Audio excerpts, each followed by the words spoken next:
creo. Y respecto Sí, al así. resumen de la clase anterior, gracias por recordarme, Miguel. Ya. Resumen de la clase anterior antes de empezar a hablar con de riesgo de crédito. Bueno, algunos conceptos que tenemos que recordar es que cuando calculamos el value at risk, que es este riesgo de mercado, ¿cierto? Que podríamos utilizar las tres metodologías, VAR paramétrico, podríamos utilizar también la metodología de VAR histórico y también la de Monte Carlo, ¿verdad? Sin embargo, cuando tenemos el número, que en general lo que ustedes tienen que hacer es poder explicar los cambios, ¿verdad? Porque en estas cosas lo importante son los cambios, dado que el resultado final entre una metodología y otra puede diverger bastante por los supuestos que hay detrás, ¿verdad? En el caso es paramétrico. Dado eso, ustedes tienen que explicar los cambios. Ahí está el valor agregado, digamos, cuando puedo explicar los cambios. Para poder explicar eso, tengo que entender lo que hay detrás, tengo que entender el negocio, entender los supuestos que hice, ¿cierto? Cómo funciona el mercado. Y ahí recién, cuando ustedes tienen el dato, una pérdida estimada, ¿cierto? Con un nivel de confianza y a un plazo determinado, recién ahí empieza el gran trabajo del área de riesgo financiero. Por lo tanto, tener estos indicadores a última hora del día un poco complicado, porque en realidad ahí empezamos a hacer el análisis, realmente aportar el valor. Entonces, por lo tanto, cuando tengo el indicador de riesgo, ya sea dividido humano o algún tipo de VAR, no es que yo termine de hacer el trabajo. O sea, lo interesante acá es poder hacer todo el análisis que implica. Recordemos también que la UEF no tiene riesgo un día, ¿cierto? Porque la UEF tenemos un valor conocido. Entonces, la UEF recién tiene riesgo cuando yo no la conozco, ¿ok? Entonces, cuando tengo un valor conocido, UEF conocida, lo que decimos, eso no tiene riesgo de mercado. Recordemos también que si agrego a mi cartera una posición corta, mencionamos como un derivado con market negativo, por ejemplo, con valorización negativa, con un valor negativo, o una deuda, ¿cierto? Que son posiciones cortas, eso hace que la exposición disminuya, pero el riesgo se puede elevar. ¿Okay? También, solamente por volver a revisar, aunque yo creo que la clase pasada lo dijimos muchas veces, la aproximación que hago yo utilizando la duración, ¿se acuerdan? Para llegar de volatilidad, tasa, volatilidad, precio, es súper buena y lo utilizamos bastante, pero no es exacto. Recordemos que para cambios pequeños de tasa, que para cambios pequeños de tasa de interés era bastante exacto, pero para cambios grandes no daba mucha diferencia, por lo tanto se recomienda utilizar la convexidad. Elevar la posición corta pareciera que no eleva el riesgo en el caso de los derivados, sin embargo, sí lo hace por el mark to market. Recordemos también que dijimos que había un montón de maneras de medir rentabilidad, ¿se acuerdan? Y también habían distintas maneras de medir tiempo. Y dijimos, mira, lo importante acá es la riqueza final. Y no por hablar de kilómetros o millas yo voy a andar más rápido, ¿verdad?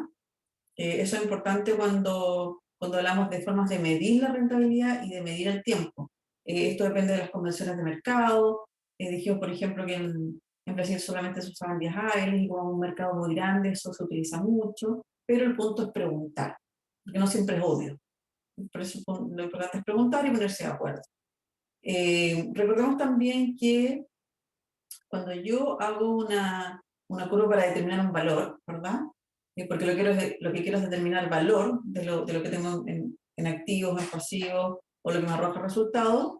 Para determinar el valor, yo genero curvas en general, las curvas que ustedes vieron con Jaime, ¿verdad? La curva cero cupón, ustedes tenían tasas TIR, ¿cierto? Que a través de bootstrapping determinaban, o sea, las tasas TIR determinaban un precio y a través de bootstrapping podíamos dejarlo limpio de cupones, lo que llamábamos curva cero cupón, y esa es la mejor estimación que yo tengo, ¿cierto? La mejor estimación que yo puedo hacer del valor, de aquellos valores que no se transan en el mercado que yo necesito valorizar. Y es súper relevante, es muy poderosa esa herramienta, esa curva, digamos, de tasa, porque me permite saber qué está caro, qué está barato, me permite determinar si me conviene comprar o me conviene vender, me permite saber cuánto gané o cuánto perdí, etc. Por lo tanto, esa herramienta es súper, súper importante en términos de finanzas.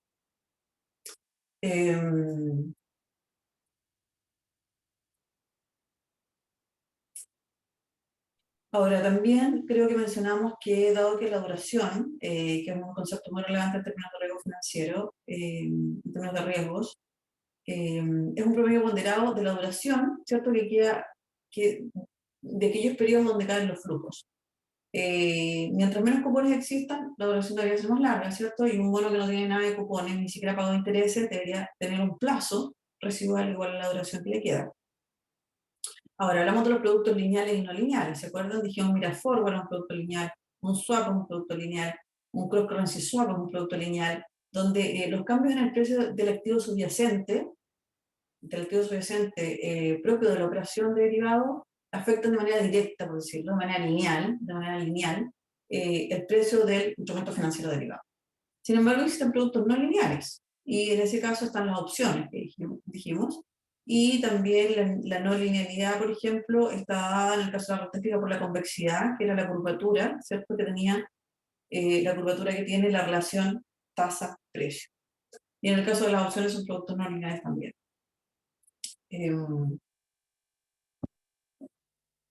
También hablamos sobre que existían distintos tipos de opciones. Dijimos, mira, están las opciones que se transan en bolsa, los cuales funcionan con garantías, tal como funciona un instrumento en bolsa, ¿verdad?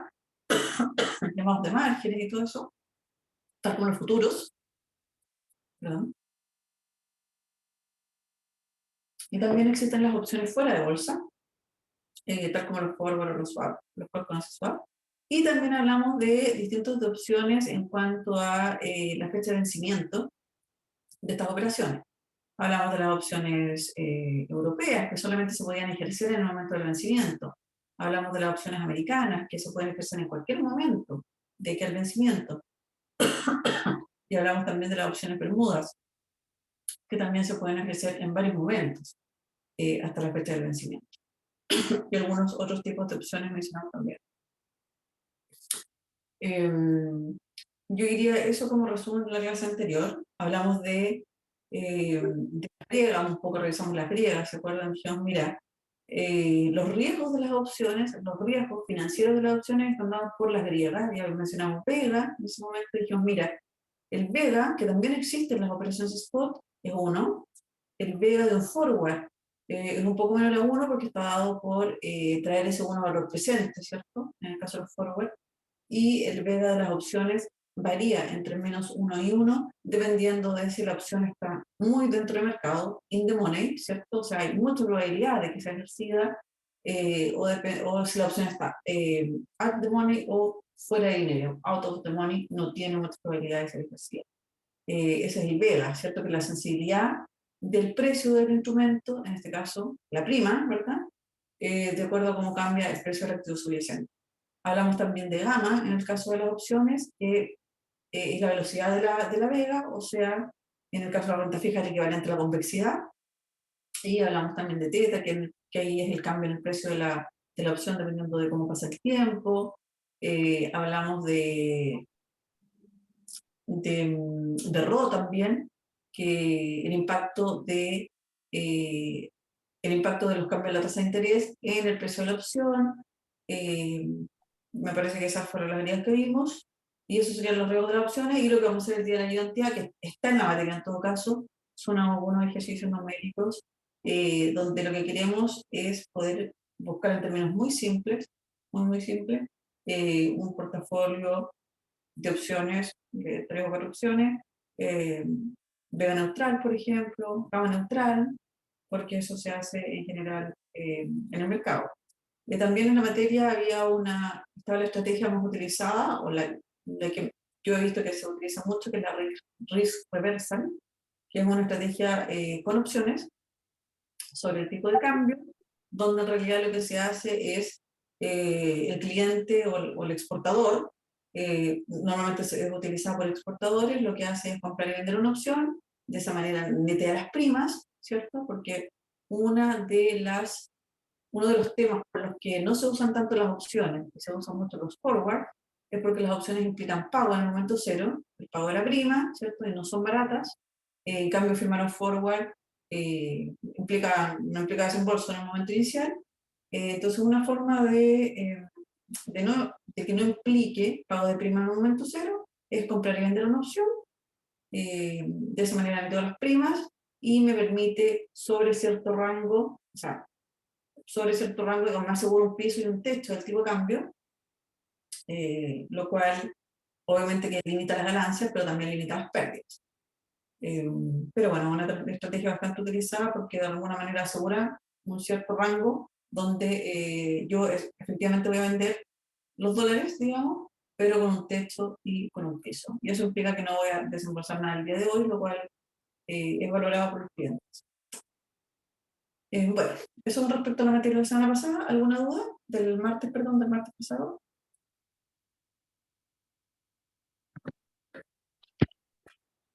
Ok. Entonces ahora sí, estamos grabando y voy a compartir pantalla para ver la materia de hoy.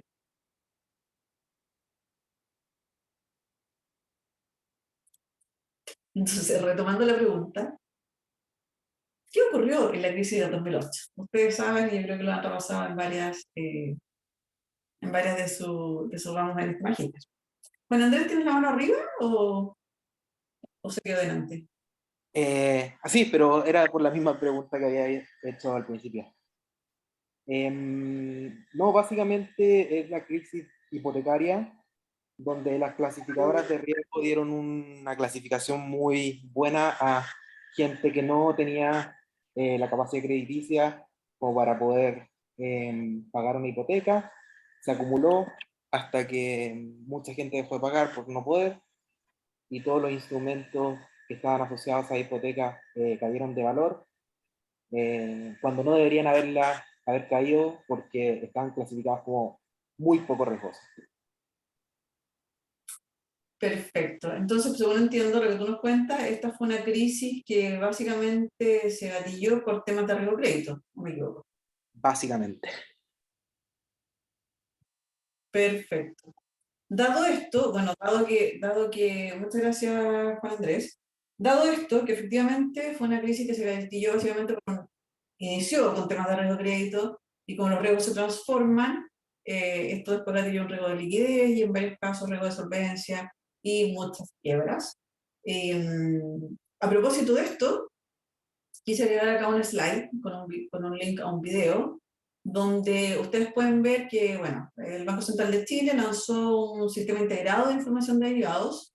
Eh, yo trabajé en el Banco Central harto tiempo y, y yo recuerdo que se hablaba bastante de estos temas, lo recuerdo, e incluso se pensó en hacer fue hace mucho tiempo, o sea, efectivamente este proyecto duró hartos años y finalmente se lanzó, yo creo que esto puede haber sido la semana pasada o por ahí, y esto, ahí les puse el video porque ustedes pueden ver eh, ahí que la presidenta del Banco Central y también una gerente de área explica, ¿no? Explica la finalidad, hay toda una discusión sobre las ganancias que va a tener el mercado financiero con este sistema. Y bueno, ¿por qué lo traigo acá? Porque esto fue impulsado por la crisis subprime, porque si ustedes vieron todos los documentales que hay de esa fecha, en el fondo hay varias cosas que sucedieron en esta ocasión, en estos años, y que se tienden a repetir en periodos de crisis, que es la falta de regulación, por ejemplo. El mercado financiero norteamericano venían quitándose varias regulaciones y normativas que partieron de la época de Reagan, o sea, mucho tiempo atrás, se venían liberando los mercados, ¿cierto? Porque según algunas opiniones, los mercados se autorregulaban. Existía, bueno, hay una falta de transparencia, existía mucha falta de transparencia, los productos no se entendían tampoco en ese tiempo. Operar con derivados eh, era algo que no se entendía los impactos. Bueno, hemos dicho varias veces en este curso que para Ana poder operar María, un momento tengo que entenderlo, ¿verdad? Sí, sí, disculpa. En la literatura, digamos, con respecto a este mismo tema, que estamos hablando sobre la crisis subprime, habla sobre una crisis de confianza generalizada. Precisamente por lo que tú comentabas, anteriormente sobre la falta de regulación, falta de transparencia de la información, etcétera, etcétera, etcétera. Pero esto, claro, como tú decías también, venía de hace mucho tiempo atrás. De hecho, según la literatura, parte de la década de los 80 en adelante, donde se empezaron a crear estos sistemas, eh, donde generaban también algunos paquetes, digamos, de riesgo que se llamaban CDO, que son paquetes financieros en los cuales las clasificadoras de riesgo le daban una clasificación A o triple A, digamos, triple A, que era una clasificación buena para un producto financiero. Y claro, estaban con productos que eran buenos, que se veían, pero más abajo, donde estaba escondida toda la basura en el fondo, estaba estas hipotecas, digamos, de valor cero o valor negativo, no sé. Entonces, en el fondo, claro, se generó una crisis de confianza porque cuando estalló todo esto, no solamente vino a ser un tema de Estados Unidos, sino que en Europa también quedó la embarrada. En España, bueno, la gente no podía pagar, la cantidad de gente endeudada que había era impresionante. Tú podías acceder a un crédito hipotecario súper fácil y no solamente podías acceder al crédito hipotecario, sino que también podías acceder a otros créditos dentro de ese crédito hipotecario. ¿Querés pagar el colegio? Y tú metías el crédito dentro del hipotecario. ¿Querés comprarte un auto? Pero cámbiale el auto ahora. Entonces se metían a través de ese mismo crédito.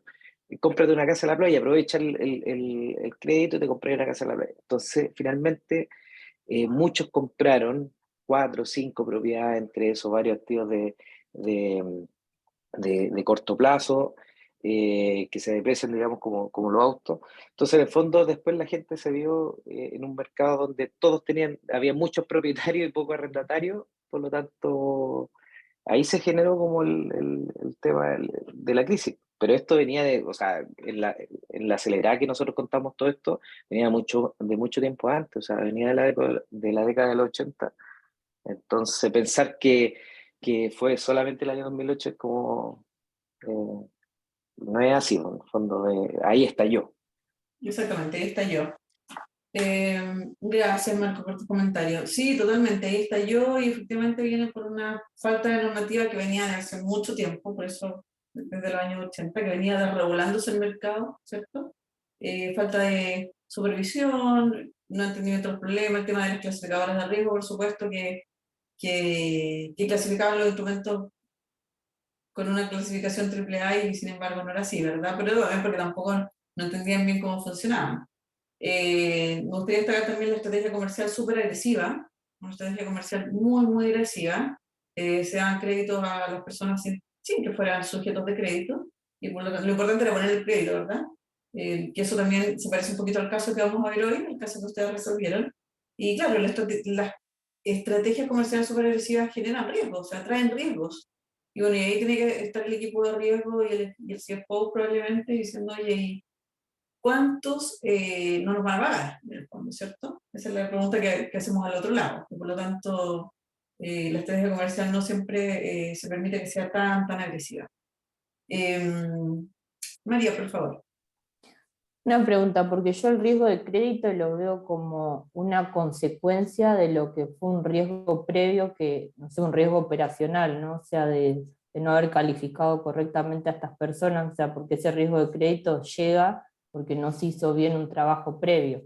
No es como, no sé, yo tengo una empresa, vendo y bueno, tengo un riesgo de crédito de que alguno de mis clientes quiebre, sino que es un trabajo que se realizó de manera incorrecta previamente y se le dio crédito a personas que no eran sujetos de crédito realmente. O sea, puede ser por eso, puede ser porque se hizo un mal trabajo, una mala evaluación, pero también puede ser porque la compañía está dispuesta a asumir un riesgo de crédito mayor. O sea, si hay un apetito por riesgo mayor, puede ser cualquiera de las dos opciones, digamos. Okay. Sí. Hay otra manito arriba.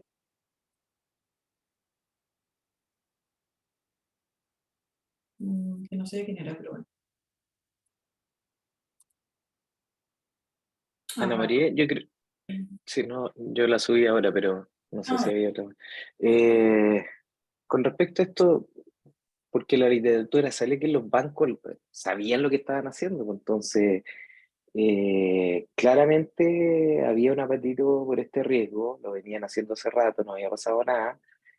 Y ahí, porque los bancos en el fondo venden esta deuda en estos bonos bien calificados, se compraban al tiro, generaban capital de trabajo, flujos de caja, vendían más crédito. Entonces, yo creo que ahí era un poco como que se embobaron con la cantidad de plata que estaban ganando. O sea, yo creo que eso fue como lo que finalmente los llevó a esta crisis, ¿o no? También es un factor más.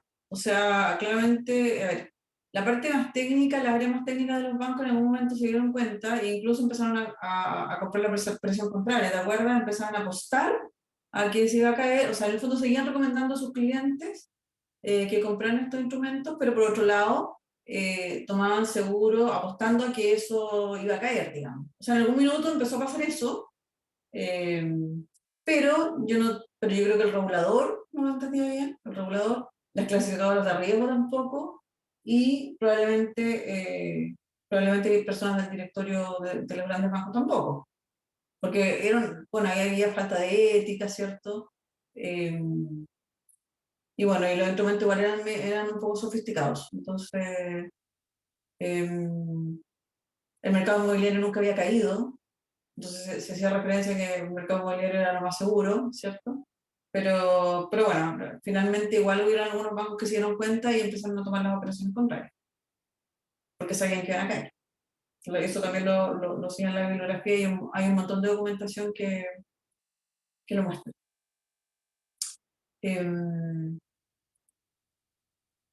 Ok, bueno, les recomiendo ver este video para que vean lo que tenemos ahora en Chile, que bueno, y tiene un montón de ventajas tener este sistema, porque los reguladores van a saber qué operaciones están garantizadas, por ejemplo. Adelante, Marco. Ana María, ¿podría subir el link del video al chat? Porque no se puede copiar de ahí, Dale, lo subo medio. por favor. Sí, en general yo se los dejo en las presentaciones, quizás debería ponerlo en un documento aparte. Mm. Se puede abrir desde la presentación. Se puede, ¿verdad? Sí, sí, Sí. sí. Bueno, igual lo voy a poner en el chat. Porque en la presentación del martes tengo muchos links. Entonces, es importante que se puedan abrir desde ahí. Ahí está en el chat. Gracias.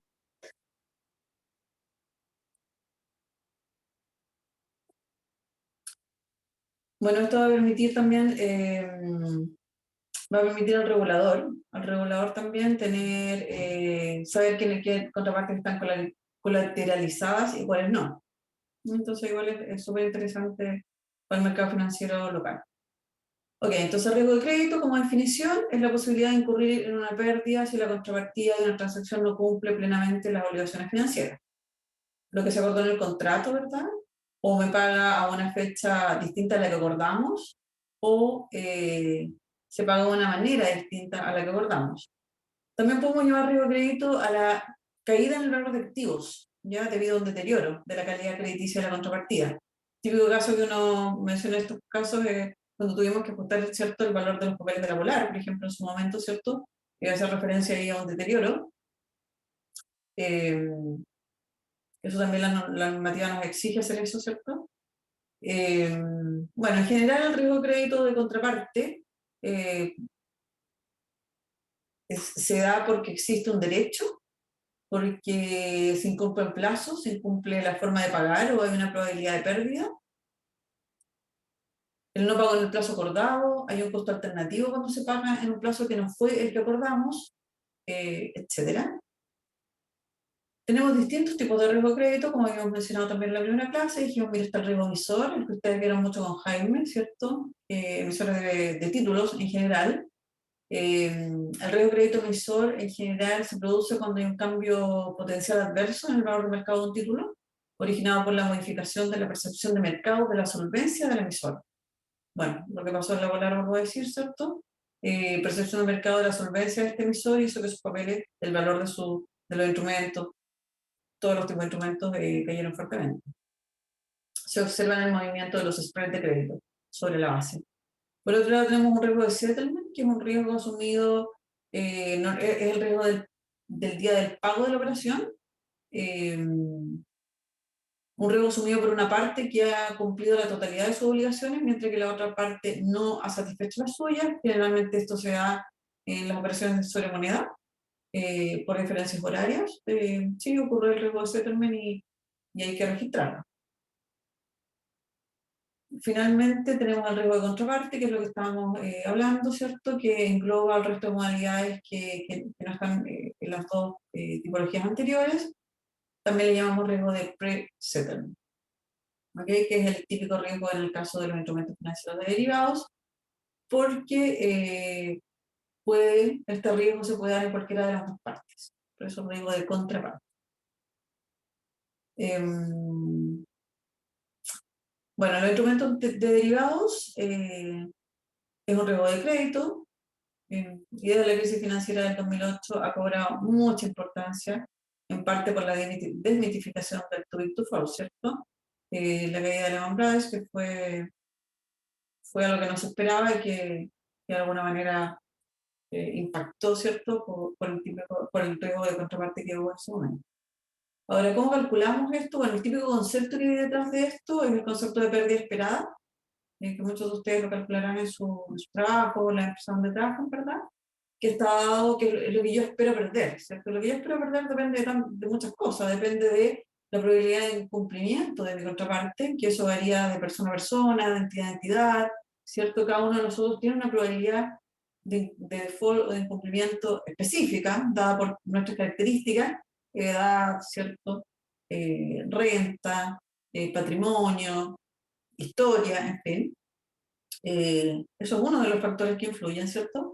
Otro factor es lo que en general la compañía, o sea, la compañía, ¿cierto?, que tiene la exposición, es capaz de, al tiro, no sé, esperamos un segundito, termino aquí, un minuto. Lo que modela como probabilidad, como pérdida ante el incumplimiento, ¿cierto? Porque para un tipo de instrumento se modela lo que en realidad generalmente se pierde y lo que se recupera, ¿cierto? Y finalmente la exposición al default, que en el fondo es, en el caso de una colocación comercial, es el crédito comercial, y en el caso de un derivado un poquito más difícil, pero lo vamos a ver hoy. Un poquito más engorroso, pero lo vamos a ver hoy. Adelante, dime. Bueno, nada, quería aportar quizás un poco con respecto al concepto de pérdida esperada, ahora que estamos tratando el tema de riesgo, que este concepto de pérdida esperada llegó a ser tan importante por la crisis que hubo y como la carencia de análisis en las contabilidades, no de vista a lo que es el departamento financiero, sino de vista a lo que es el departamento de contabilidad como tal, que fue incorporado en las normas internacionales de contabilidad, que son las IFRS, en la IFRS 9 que trata los instrumentos financieros.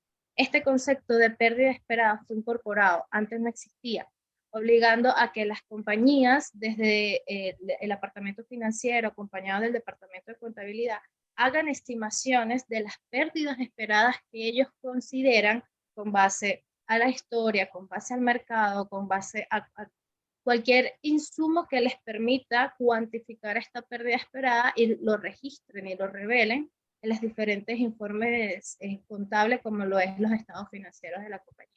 Entonces, quería como aprovechar de comentar esto porque es un concepto que ahora lo están viendo ambas áreas, no solamente desde riesgos y financieros, sino que también todo el área contable y los auditores. Tenemos que avalar que la compañía esté realizando las estimaciones razonables con base a las posibles pérdidas esperadas que ellos puedan prever.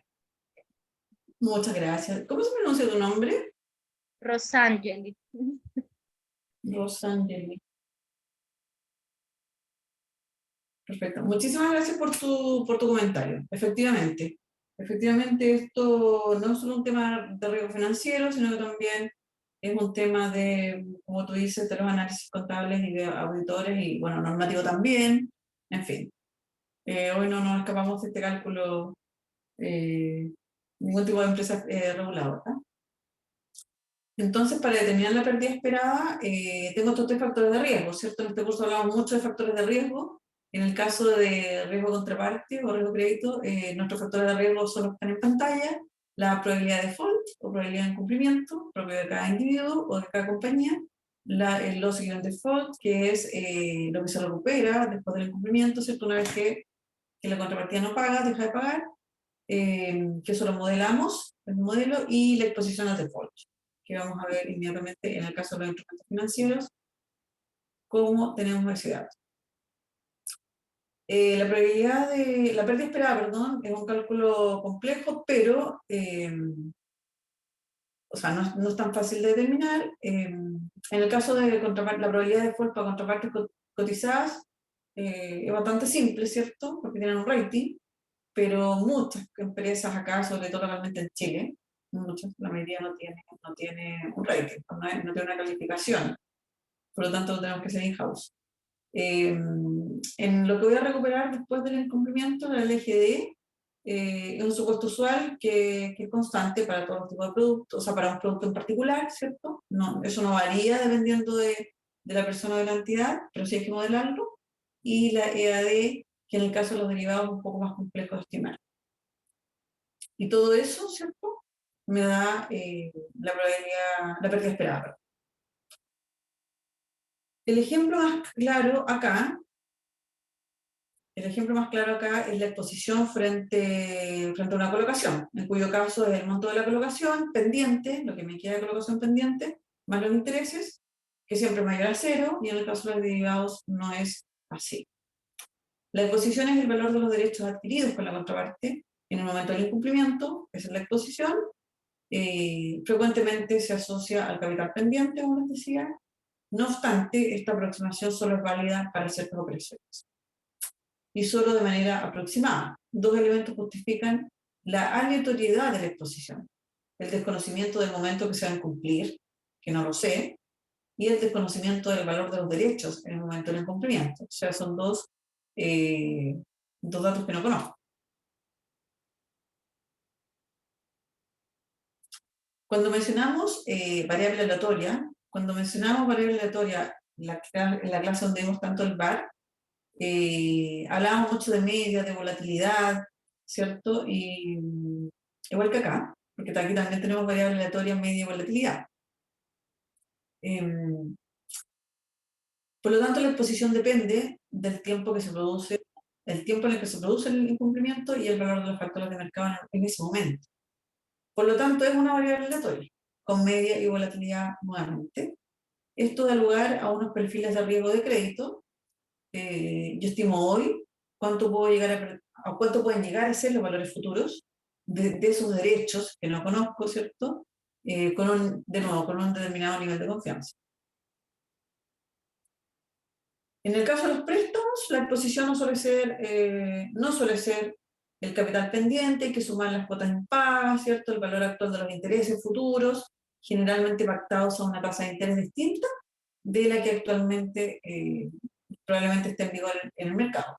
En el caso de las tarjetas de crédito, por ejemplo, la exposición tenderá a estar cerca del límite máximo antes de incumplir. Las contrapartidas tienden a usar el límite máximo o el límite de su capacidad que tenemos en la tarjeta de crédito, ¿verdad? Eso es lo usual. ¿Qué pasa con los derivados? Porque en la hoja anterior dijimos, mira, una colocación, y también dijimos, ¿qué pasa con las tarjetas de crédito? Pero no es tan ambiguo, ¿no? Ahí tenemos algo bastante concreto en esos dos casos. En cambio, en el caso de los derivados, que es lo que tenemos acá en pantalla, y la razón de ser de este curso, porque en riesgo financiero vemos el tema de los instrumentos financieros, y no a los clientes y a las empresas, que eso lo ven las áreas de riesgo de crédito. En el caso de los derivados, la exposición depende del momento del incumplimiento y del valor de los factores de riesgo de mercado. En un contrato de derivado financiero, su valor futuro es incierto, no lo conozco, puede ser más infinito, menos infinito. En muchos casos es muy grande, digamos, puede ser significativo ese valor, y el valor de un derivado resulta del valor neto de los futuros descontados. Por lo tanto, ese valor neto puede incluso pasar desde un valor positivo a uno negativo. Entonces, el riesgo de operaciones de derivados es por definición bilateral, no olvidemos que por definición bilateral, dado que el valor del contrato puede ser positivo o negativo, como les comentaba, y esto implica que cada participante en un contrato está incurriendo en riesgo de crédito contrapartida. Ambas contrapartes o cada participante está incurriendo en un riesgo de contrapartida, lo cual no ocurre en el caso de una colocación, una tarjeta de crédito, etc. Bueno, el enfoque antiguo para estos productos de finanzas, de tesorería, de inversiones, como le llamamos, antes de generar se hacía un control de nocionales, bueno, incluso yo recuerdo haber entrado a una entidad financiera donde se asumía o se registraba que el riesgo de crédito era el nocional de la operación. Hoy día me imagino que no tiene que haber ninguna entidad financiera, o bancaria por lo menos, que lo mida de esa manera, porque esa es una metodología antigua que ya más que visto que no es así. O sea, nunca el riesgo de crédito de un instrumento financiero derivado es el nocional o el nominal.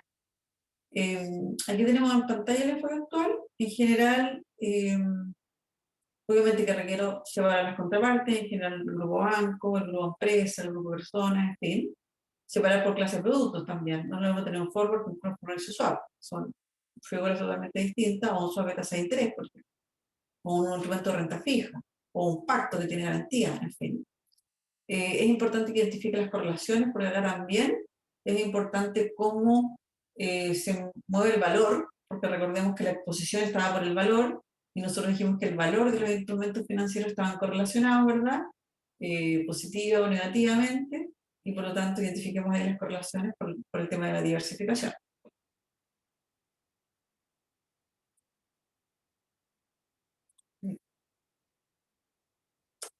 Bueno, en el caso de productos de tesorería o productos de inversión, existen mercados líquidos y cotizaciones en general. Productos tradicionales como las colocaciones o el uso de tarjeta de crédito, ahí no existe un mercado o es muy pequeño. La exposición en los productos de tesorería es más compleja de calcular, en cambio en los productos tradicionales es simple de calcular. En productos de tesorería de inversión las contrapartes son limitadas, no hay tantas que operen con este tipo de productos. En cambio los productos tradicionales son ilimitadas, las personas incluso operamos con ese tipo de productos. En el caso de productos de inversión o tesorería, en general tenemos rating, si no externos, internos, pero tenemos rating. En cambio, en el caso de los productos tradicionales no es así. Hay muchos clientes que no tienen rating que yo pueda observar, que pueda mirar.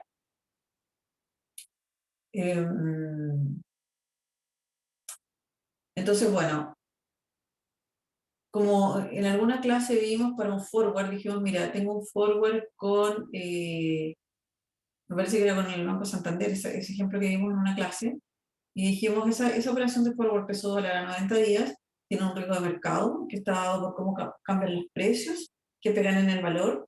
Tiene un riesgo de liquidez también, que está dado por cómo va a ser pagada esta operación y en el momento que va a ser pagado, ¿cierto?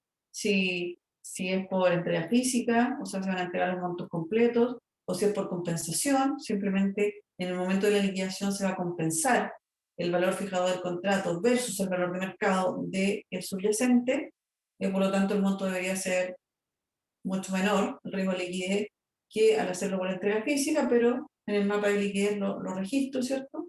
Y también existe un riesgo de contraparte, que eso depende de con quién estoy haciendo esta operación de forward. Y ahí dijimos, mira, no es lo mismo hacerlo con un banco de la mejor calificación de riesgo, que la probabilidad de incumplimiento es muy baja, versus hacer esa misma operación, darme vuelta y hacerla con otra contraparte, ¿cierto? Con una empresa pequeñita, donde la probabilidad de incumplimiento sea muy alta. Y por lo tanto, eso lo voy registrando día a día de acuerdo a cómo varía el mark to market de la operación. Ahora, dada toda esta crisis del 2008, bueno, que fue súper, las pérdidas para las entidades, pero también para las personas, fue enorme en muchos países. Hay varios documentales que hablan de ello y uno se impresiona del impacto que tuvo. Entonces, bueno, después de eso, efectivamente, como nos decía Rosangeli, pasaron un montón de cosas, normativas y registros contables, en fin, y también se empezó a regular el mercado, y una de las cosas que más se empezó a utilizar fueron las garantías. Pero también hay otras hay otras herramientas o cláusulas de mitigación de riesgo de contraparte. Bueno, de hecho hay un montón de empresas, incluso sectores que dejaron de utilizar derivados, incluso a ese nivel, o sea, por mucho tiempo, por muchos años. Pero en general se empezaron a desarrollar distintas metodologías para poder mitigar el riesgo de contraparte. Y dentro de esas cláusulas de mitigación, apareció el netting, por ejemplo, garantías, lo que se llama threshold, que todavía se utiliza bastante, y lo que llamamos break clause, o cláusula de cancelación anticipada. Entonces, ¿en qué consiste cada una de estas? Por ejemplo, el break clause yo lo usamos bastante en la industria bancaria durante bastante tiempo, y esto se da en general para operaciones muy largas. Son los cross currency swap, por ejemplo, que son operaciones que pueden durar tranquilamente 15 años o 20 años, que normalmente hacen cobertura de un crédito, ¿cierto? De un crédito a largo plazo, por monto fuerte, y la compañía que tiene ese crédito normalmente se está cubriendo con un cross currency swap, por lo tanto son instrumentos muy largos, por lo tanto con valorizaciones bien fuertes, ¿cierto? Millonarias, y claro, estas operaciones, o swap de tasa de interés también para plazos muy largos por montos altos, tienen cláusulas de liquidación anticipada con periodicidad anual, por ejemplo. Entonces, bien, la operación dura 20 años, pero cada año, al cierre de octubre, por ejemplo, las contrapartes tienen la opción de terminar anticipadamente la operación. Digamos que lo evalúan, llaman por teléfono a la contraparte y terminan la operación, en terminación. Todo esto obviamente está documentado, está firmado en un contrato. ¿Y qué beneficios tiene? Bueno, el principal beneficio es que el riesgo de crédito baja considerablemente, porque en realidad ya no tengo esa incertidumbre por los 20 años que quedan, donde la valorización de la operación, el mark to market de la operación, la exposición puede llegar a ser millonaria o muy, muy grande en 20 años, versus tener esa incertidumbre solamente por un año y la probabilidad de terminar anticipado. Por lo tanto, el riesgo, la cuantificación del riesgo de crédito, el monto se reduce enormemente.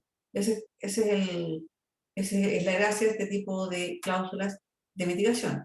Tenemos el netting también, que hace años atrás no existía la opción de netear las operaciones que tenían mark to market negativo con mark to market positivo. No existía esa opción en algún momento, pero hoy día, bueno, hace ya varios años que eso existe, que yo tengo la opción de netear operaciones de mark to market positivo y negativo con la misma contrapartida. Por lo tanto, si mi contraparte quiebra, no estoy yo obligado a pagarle, ¿cierto? Como era antes, solamente yo le pago y me pongo a la cola de todos los acreedores de esta entidad que quiebra, sino que podemos netear las valorizaciones y finalmente pagar por el neto, ¿cierto? Y eso también disminuye considerablemente lo que es el riesgo contraparte. Bueno, garantías, un poco en la misma línea, y muy utilizado hoy en día. Antes las operaciones bilaterales o fuera de bolsa no tenían garantías, simplemente se firmaban, ¿cierto? Había un contrato detrás, pero las operaciones en bolsa, como ustedes saben, los futuros tienen llamados a márgenes, prácticamente su riesgo de crédito es cero, porque en realidad los llamados a margen permiten que no exista riesgo de crédito. En el caso de garantías también la idea es un poco lo mismo, poder pasar garantías, ¿cierto? Entonces, claro, la exposición baja considerablemente. Bueno, haircut también es un concepto bastante utilizado.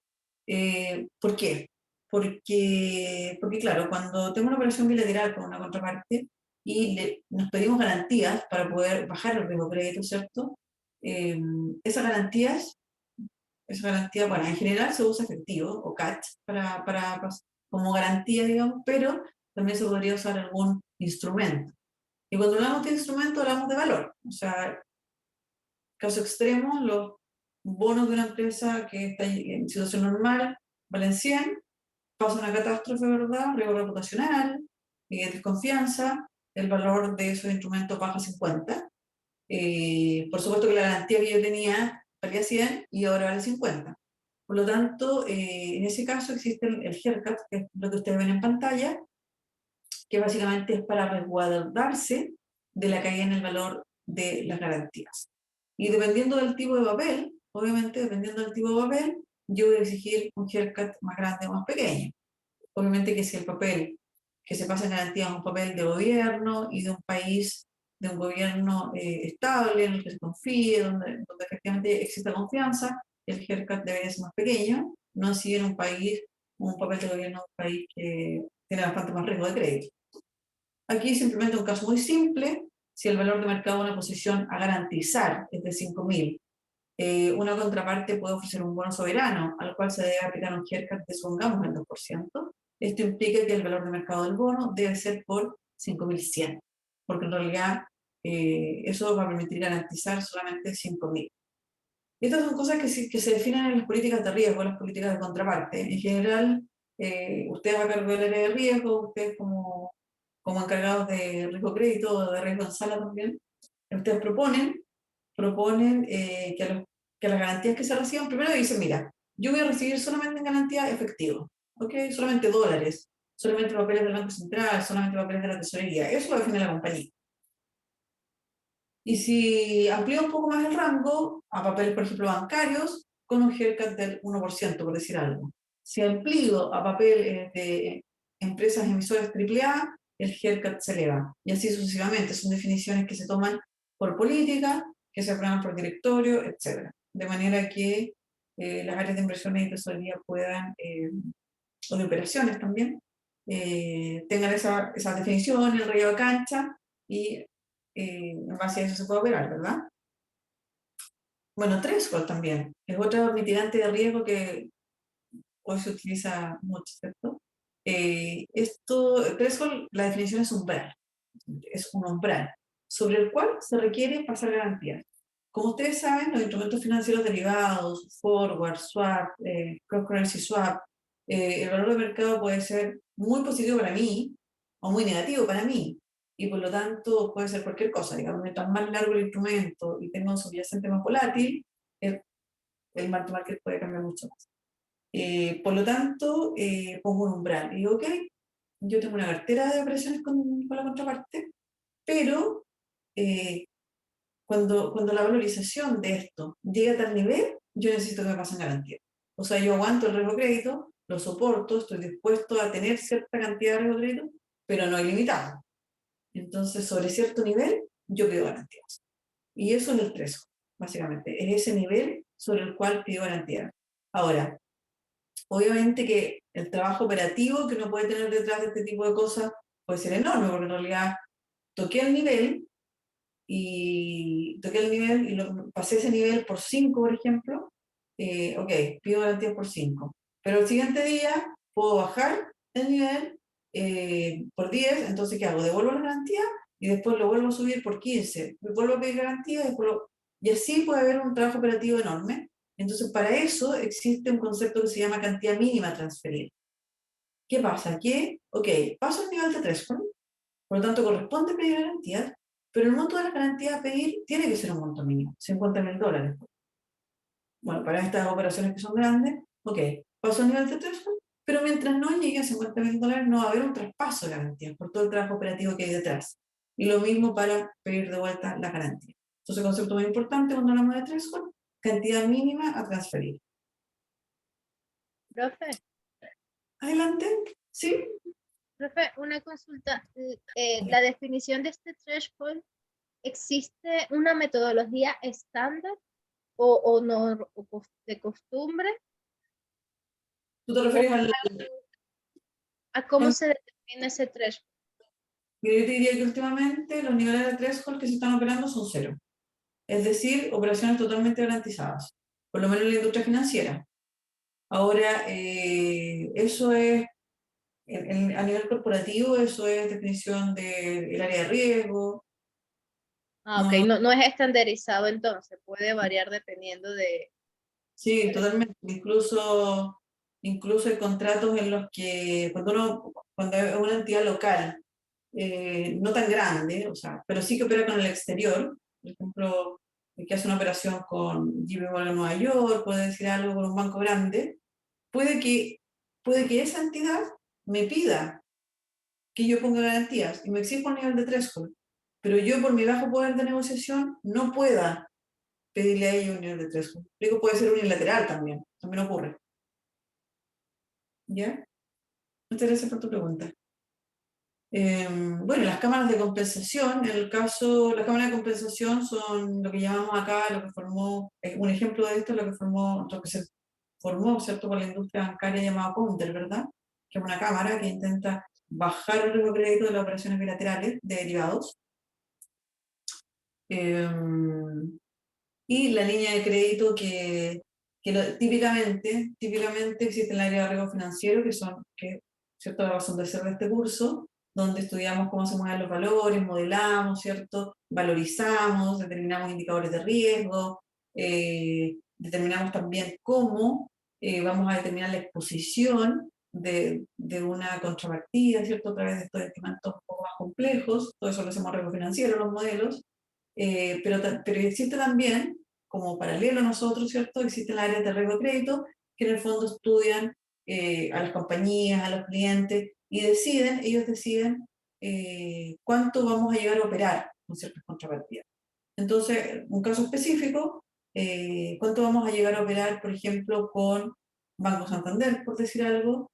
Eso es un dato para el riesgo financiero, en términos generales. Podría no ser, también he estado en situaciones en que no lo ha sido, pero en general eso es un dato para el área de riesgo financiero, porque eso lo estudió el equipo de riesgo de crédito, ¿verdad?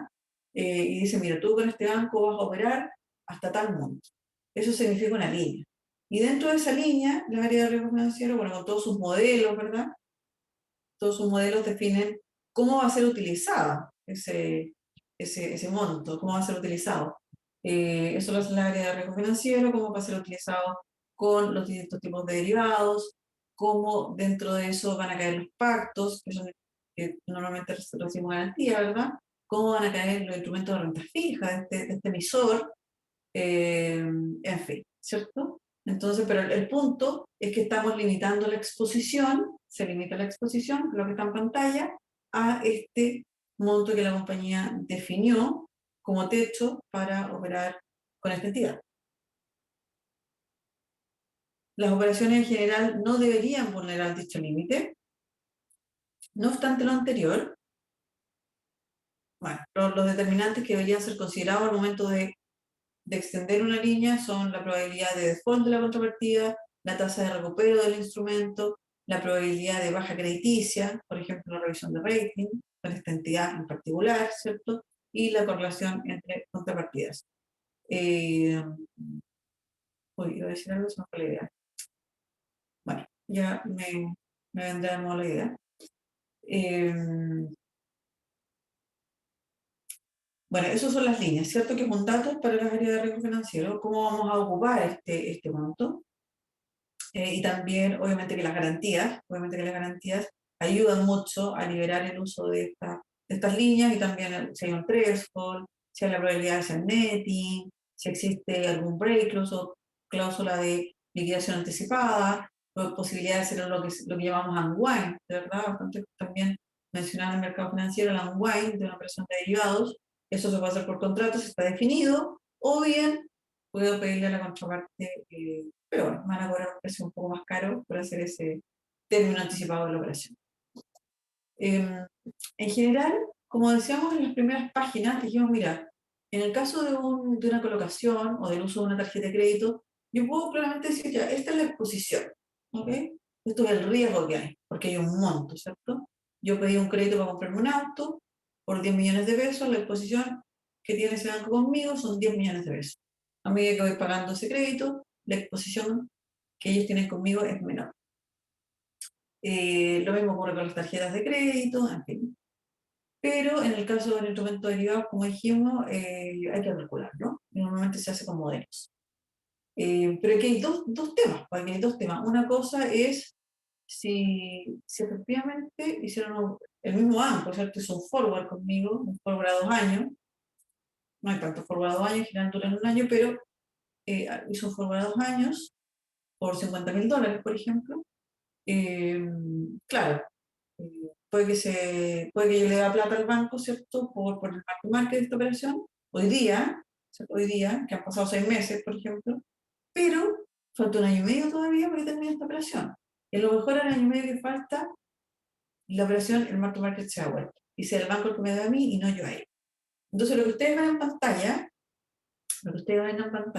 es que el riesgo de crédito, el riesgo de contraparte, ¿ok? La pérdida esperada por una operación de derivados está dada por la valorización hoy día, que han pasado 6 meses desde que firmamos el contrato, pero también por algo potencial que va a pasar en el futuro, que en pantalla lo vemos como add-on. Es algo potencial. No, es algo potencial que puede ocurrir, depende de nuevo, de la volatilidad del instrumento, del plazo que queda al vencimiento y de una probabilidad. Como estamos hablando de instrumentos financieros, sobre el tipo de cambio, nosotros ya demostramos que esto se comporta bastante parecido a una distribución normal en condiciones normales, ¿verdad? No en estrés, en condiciones normales, y por lo tanto podemos utilizar un modelito bastante parecido a lo que llamamos VAR, que era la posición, ¿verdad? Por 1,645, si es que lo hacíamos al 95% de confianza, y por la volatilidad. Ahora, lo que ustedes ven en pantalla, es un ejemplo de cómo calcular el add-on, porque como ustedes saben, como lo que dije antes, es que la área de riesgo financiero hacen estos modelos, ¿cierto? Por lo tanto, las áreas de riesgo financiero son utilizamos bastante estadísticas, ¿cierto? Modelos estadísticos, para poder determinar cuánto podría ser ese valor potencial al cual podría llegar el valor del instrumento que estamos hablando. Acá en pantalla ustedes ven porcentajes, ¿cierto? Para poder calcular este add-on o riesgo potencial para operaciones de swap de tasa de interés. Normalmente estos datos se calculan dependiendo de cuán volátiles están los mercados, se podrían calcular al cierre de cada mes, ¿cierto? Lo calculamos en riesgo financiero y lo aportamos como un dato para las áreas que hacen los cálculos de utilizaciones de riesgo. ¿Qué quiere decir el 0,30 que está arriba, ¿cierto? Que está arriba en la parte izquierda y arriba del cuadro, que esa operación, un swap de tasa, cuyo subyacente es peso, ¿cierto? Un swap de tasa peso, hasta un año va a tener como riesgo potencial un 0,3% del nominal de la operación. ¿Okay? Una operación de swap de tasa dólar que tenga un plazo de 7 años de duración todavía residual va a utilizar como riesgo potencial un 1,5% del nominal. ¿Okay? Ese sería el riesgo potencial. A esto también nosotros le llamamos REC, ¿ya? En derivados.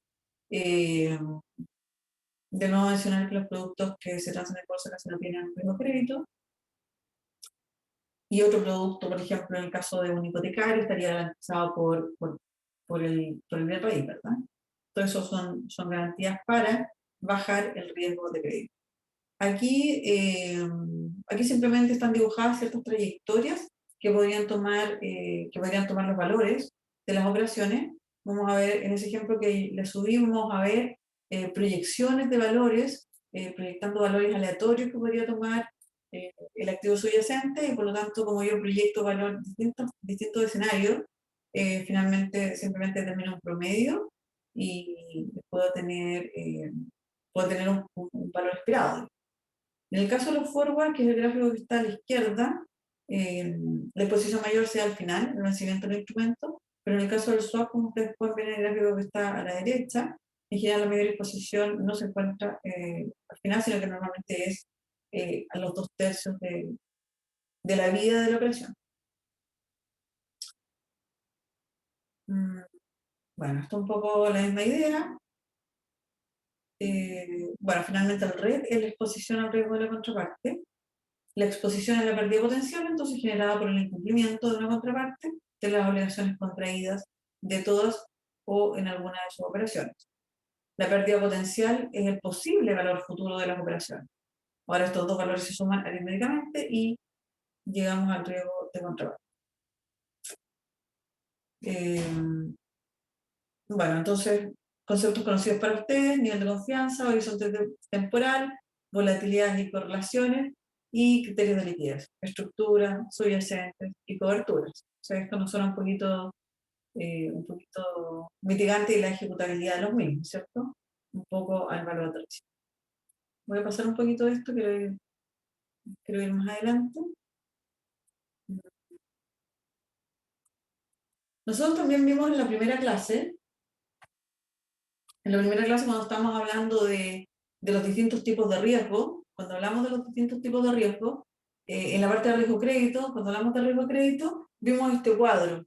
Y este cuadro es un cuadro, la verdad, que es súper simple, donde yo hice una investigación de varias compañías que es muy parecido a lo que ustedes van a hacer para el trabajo final, donde en el trabajo final van a ir a mirar si es que hay publicaciones de las empresas que les fueron asignadas, van a ir a ver las publicaciones, la nota de riesgo, y van a ver ahí ustedes cómo ellos, qué herramientas usan, ¿cierto? ¿Qué herramientas usan para medir, ¿cierto? Para identificar y para poder medir y cuantificar los distintos tipos de riesgo, ¿verdad? Bueno, yo hice eso para todos estos sectores, distintos tipos de compañía y también distintos tamaños de compañía, y de alguna manera me hizo una idea, o sea, yo quería en el fondo saber cuáles eran las típicas herramientas que utilizaban para medir, para cuantificar sus distintos tipos de riesgo. En el caso de riesgo de crédito, es lo que ustedes tienen en pantalla, por supuesto que los distintos tipos de sectores, ¿cierto? Todos más o menos un denominador común, en el sentido de utilizar políticas, ¿cierto? De hacer modelos, de establecer límites a las exposiciones, eso es una gran herramienta. Tienen políticas de riesgo de crédito, tienen modelos de riesgo de crédito, tienen límites, no operan así libremente, tienen alertas normalmente, antes de llegar a su nivel de límite, ¿cierto? Tienen alerta que les avisan, luces amarillas, que les alertan que algo va a estar en peligro, ¿cierto? Tienen comités, en general también tienen comités de riesgo de crédito, y por supuesto que reportería, distintos tipos de reportería, hay alguna reportería que amerita enviarla diaria, pero hay otra reportería que amerita enviar solamente el cierre de mes, y otras incluso que vale la pena hacer a cierre de año.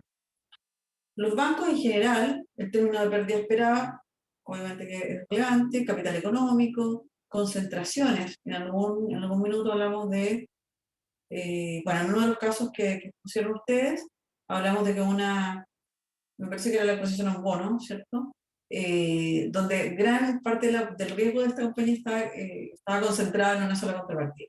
Bueno, en general la banca tiene límites de concentraciones por acreedores, eh, casi todo, y también la normativa que los pide, líneas de crédito, cláusulas especiales de mitigación, usan netting, usan threshold, usan break loss, cláusulas de liquidación anticipada, etc. Por supuesto que el score es, ¿cierto? Una notita para cada uno de los clientes, eso es un puntaje, y les aplica el capítulo 1 del compendio de normas contables de la CMF, gestoras de fondos, clasificaciones de riesgo de emisores, límites de riesgo de crédito, también tienen límites, corredoras de bolsa, concentración por sector, concentración por emisor, garantías, compañía de seguro, clasificación de emisores, concentración por sector, deterioro, pérdida esperada, limitación por clasificación de riesgo incluso. Minería también fue mirar con una empresa minera, hablaban de evaluación de la solvencia y historial de pago, concentración de deudores, clasificación de riesgo, pólizas de seguro para transferir el riesgo de crédito. Súper interesante en la industria minera. Bueno, ahora vamos a ver un ejercicio que fue el que yo puse en el área compartida, ¿cierto? En web curso, lo voy a abrir acá.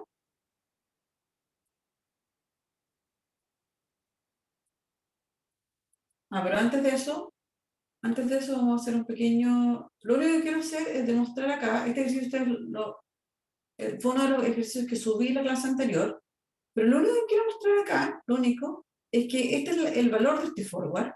¿Okay? Aquí valoricé el forward. Este forward, recordemos, tiene un precio strike, un precio por contrato firmado de 920. ¿Okay? Este contrato nació en su origen a 12 meses, o sea, era un contrato de un año.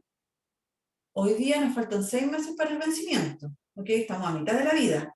Y el tipo de cambio que yo observo en el mercado es de 950. Por lo tanto, yo fijé un contrato, en el contrato 920 que quedó fijo, precio ejercicio, precio strike, y miro, y el precio de mercado está a 950. Más la tasa de interés, yo puedo sacar el valor de mercado de esta operación, que nació con un valor de mercado cercano a cero, ¿cierto? Valía casi cero, o sea, ambas patas de la operación deberían valer lo mismo, pero hoy día, dado cómo ha evolucionado el tipo de cambio spot, hay un mark to market de 29 millones, yo voy ganando 29 millones y la contraparte va perdiendo 29 millones. Este es un producto lineal de suma cero. Pero ¿qué pasa si el tipo de cambio hubiese caído a 910? Si hubiese caído a 910, que podría haber pasado, ¿verdad? Se mueven los mercados, pasa algo, el tipo de cambio cae, eso ustedes han visto últimamente ocurre, se mueve lejos de la expectativa una vez a la semana, ¿verdad? Si en realidad bajó a 910, eso quiere decir que yo voy perdiendo 9.700.000 y la contraparte va ganando 9.700.000. Entonces, eso es lo que tratamos de capturar cuando tratamos de determinar el riesgo de crédito como una contraparte con la que tenemos una operación que le quedan 5 años de vida. Lo que tratamos de hacer es poder proyectar ese valor. Eso es lo que hacemos con los modelos. Tratar de proyectar ese valor que puede llegar a 29 millones, como vimos recién, o que puede caer a 9 millones negativos. Eso es lo que hacemos con todas estas simulaciones, tratar de proyectar y determinar cuál va a ser el valor potencial, la potencial pérdida que podría tener. ¿De acuerdo a qué? A cómo se ha comportado en la historia, a lo que yo espero, a números aleatorios, mira. De acuerdo a los distintos modelos que puedan hacer las áreas de riesgo financiero. Bueno, eso es solamente lo que quería destacar de este ejercicio, ver que la exposición potencial futura puede ser cualquier cosa. ¿Okay? Ahora tenemos acá en pantalla el otro ejercicio, que fue el que subí hoy día.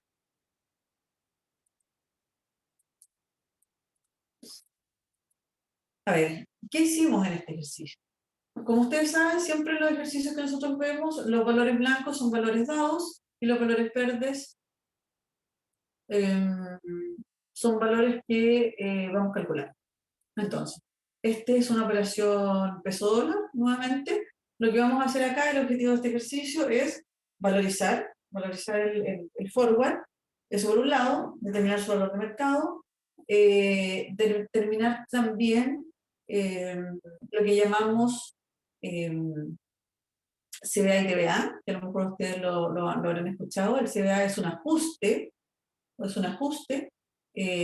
riesgo de crédito de la contrapartida, y el DBA es un ajuste también, pero por el riesgo de crédito que yo tengo con la contraparte. En el fondo son provisiones, ¿ok? Son provisiones donde lo que hago es, donde lo que yo ajusto es el valor de mercado de esta operación de derivado por el riesgo de crédito de la contrapartida. ¿Por qué? Porque cuando valorizo estas operaciones, cuando valorizo la cartera completa, ¿cierto? De todas estas operaciones, no hago una diferencia, en que si estas operaciones es con el banco AAA versus con la empresa CCC. O sea, no hago esa diferencia cuando saco su valor, su mark to market.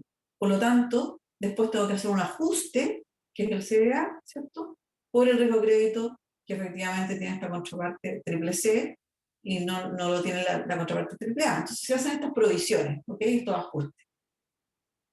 Donde se toma en cuenta la probabilidad de cumplimiento y la exposición o la LGD, que es lo que recupero, ¿cierto? Bueno, aquí, para que ustedes vean, hay una simulación de Monte Carlo, donde lo que hago es, aquí está la fórmula también, lo que hago es generar números aleatorios, distintos caminos, aquí estimo, ustedes pueden ver ahí con la fórmula de la distribución normal, estimo distintos caminos para el tipo de cambio, ¿ok? Distintos caminos futuros que puede tomar el tipo de cambio. Entonces, como el plazo de esta operación son 6 meses, o sea, 0,5 años, lo que hago yo acá es determinar 10.000 valores. Ustedes pueden ver que hay 10.000 simulaciones. Aquí lo que hago es simplemente determinar valores aleatorios a cuáles puede llegar el tipo de cambio en 6 meses. ¿Ok? Simulación por Monte Carlo. Determino 10.000 valores hacia abajo. Luego determino el pago esperado en 6 meses más. Y eso es bastante simple. Simplemente restar el valor de ejercicio con el valor que estoy proyectando. Entonces voy determinando pérdidas y ganancias. ¿Okay? Entonces digo, bueno, si el valor de mercado cae a 7.45, se genera una pérdida de 234. Y así sucesivamente hacia adelante. Si el valor de mercado cae a 8.28, se genera una pérdida de 152. Si se eleva a 1002, se genera una ganancia. ¿Ok? Y así sucesivamente. Es decir, determino el pago esperado en la fecha de vencimiento. ¿Ok? Por lo tanto, son 10.000 trayectorias, ¿ok? Con retornos que se distribuyen normal y tienden a la media. Esa propiedad se la doy acá. O sea, si bien son distintos caminos para el tipo de cambio, de los cuales quiero determinar exposiciones positivas y negativas, ¿cierto? Pero estoy proyectando escenarios, simulando 10.000 trayectorias, con retornos que se distribuyen normal y tendrán la media. ¿Ok? Tengo los pagos futuros para cada uno de esos escenarios que están dados por esta columna, ¿cierto? Estando el tipo de cambio proyectado versus el que fijé en el contrato, y ese pago lo traigo a valor presente. Separo los signos positivos de los signos negativos, como ustedes ven acá, lo que llamo exposición, voy a poner el título, exposición esperada positiva, y acá exposición esperada negativa. Eso significa el EPN y eso significa el nombre de estas columnas. Ana María, consulta. Adelante, Luis. Sí, el precio que estás dejando aleatorio, lo estás dejando como al último día después de los 6 meses, ¿cierto? Sí, Ya, o sea, los precios intermedios te dan lo mismo. mira lo mismo, yo solamente estoy haciendo aquí ejercicio para el momento del pago, cuando se queda el pago. Ya, perfecto. Las 10.000 simulaciones son para 6 meses más. Perfecto. Ok, bueno, de esa manera determino el valor del forward con esta fórmula. Ok, ya tenemos la fórmula del valor del forward. Esto simplemente usando la fórmula continua, pero eso también lo tenemos en la materia. El mark to market es el valor del forward, mark to market es menos 6,21. Eso me da la valorización del forward. Lo cual puedo determinar con esta fórmula, ¿cierto? Simplemente tomando el precio strike, con el precio forward, las tasas de interés y el periodo que falta al vencimiento, o bien puedo tomar el valor presente de la pata activa, el valor presente de la pata pasiva y restar. ¿Vale? Son dos maneras distintas de llegar a lo mismo. Catherine. Sí, al agregar el comentario, ¿cambió el dato o no? El Sí, comentario de... claro, como estos son simulaciones, cada vez que apretamos, incluso cada vez que apretamos F9, se van a cambiar los datos. Porque son simulaciones aleatorias. Sí, ya, sí, Sí. Siempre te van a cambiar los datos. Sí. gracias. No de nada. Ok, entonces, mark to market del forward. Mark to market o la realización del forward. Felipe. Profe, sorry que se me fue el CBA. ¿Qué vendría siendo ahí el CBA? El CBA es el ajuste por crédito. Credit Value Adjustment. Credit Value Adjustment. Ya, ¿y el DBA qué vendría siendo? Debt Value Adjustment. Por la deuda. ¿Deuda? Es contraparte y deuda. Credit and debt. Ya. Crédito y deuda. Ok. Sí, and debt. Y el valor presente del pasivo es el del CLP, ¿cierto? Porque si el nocional es dólar, la otra pata es peso, ¿no? Exactamente. Sí. Vale, gracias. Dólar. CLP. Sí, es peso. Muchas gracias por las preguntas, Felipe. Entonces determinamos de dos maneras el mark to market del forward. Ya. Después la exposición positiva simplemente es el promedio de esta columna, de todos los resultados positivos posibles, ¿cierto? Y como todos tienen la misma probabilidad de ocurrencia, simplemente saco promedio o sumo todo y lo divido por el número de observaciones, pero la exposición promedio positiva es 65,7 y negativa es 72,1. ¿No? Esas son las exposiciones esperadas. Luego, estos son datos dados, digamos, la probabilidad de default de esta contraparte es del 5%. O sea, hay todo un modelo detrás, se supone que los equipos de los créditos son expertos en esto, por lo tanto, como dato yo sé que la probabilidad de default de esta contraparte en particular es del 5%. Y además sé que por los modelos que utiliza la compañía, para este tipo de operaciones, forward peso dólar, una vez que se ocurre la quiebra, recuperan el 40%. ¿Ok? Por lo tanto, esos son datos. Datos que tienen modelos bien sofisticados detrás, pero para mí son datos. Por lo tanto, el ajuste que yo debo hacer a la valorización de esta operación en particular es por crédito, ¿cierto? Por la parte positiva, digamos, que es el crédito, el riesgo de crédito ocurre cuando los mark-to-market son positivos para mí, ¿verdad? Ahí ocurre el riesgo de crédito, porque me tienen que pagar. Por lo tanto, tomo solamente la exposición esperada positiva, la multiplico por la probabilidad de cumplimiento de esta contraparte y por los given default. Y de esa manera tengo el ajuste por esta operación OCBA. Interrúmpeme todo lo que sea porque quizás está no está un poquito engorroso. Ahora, ¿qué pasa? Que lo más probable es que la contraparte también haga un ajuste. Esta segunda parte no se utiliza mucho, ¿eh? Pero es probable que la contraparte también haga un ajuste porque yo tengo cierto riesgo, ¿cierto?, de no pago para esa contraparte. Y por lo tanto, la probabilidad de default mía, ¿cierto?, por todos los modelos que se hicieron mía, es 3%, mantengo la misma loss given default, y el ajuste, el TERT, Value Adjustment, estaría dado por la exposición negativa que obtuve por la probabilidad de default propia y la recuperación. Y eso da 0,87. Por lo tanto, este valor del forward que calculé acá arriba, lo tengo que ajustar, en estricto rigor, lo debería ajustar por CBA y por DBA, que son estos dos ajustes de valor que hago por conceptos de riesgo de crédito. ¿Alguna duda?